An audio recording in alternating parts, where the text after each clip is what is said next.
Pero ikaw mo nagsubok.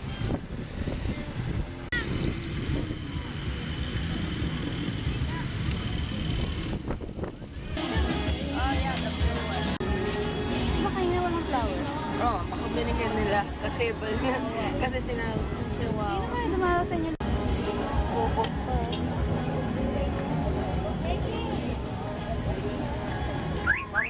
Standing on them. Kapapabalang ng mga inay. Ako hindi na so, tagay siya ako ng puno-puno sa sasakyan.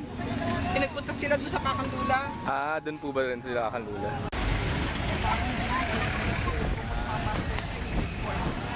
Kasi si Epa hinahawakan nila.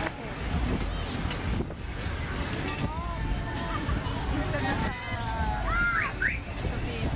Ayaw niya kasi masyadong malaki. Masyadong pagkakataon. Sa mga...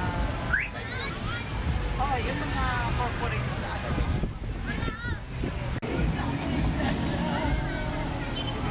Yan na nakalagay ko ilang kita doon.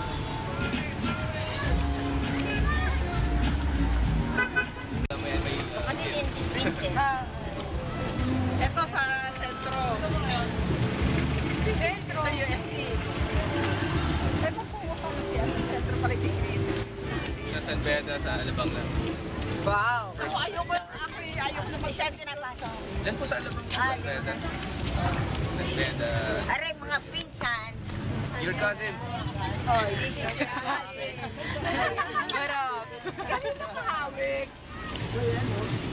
What's up, yo?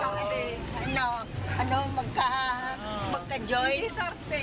Magka-joy. Kombinasyon. Oh, joy. At ang naisip ko kay Jojo, mataba pa rin eh. Nakakaalala ko na si Jojo eh. Paano kayo nagkita? Eh, di ako pupunta roon. Sakto. Kasi ako yung nag-ayos ng sasakyan ng gulosa.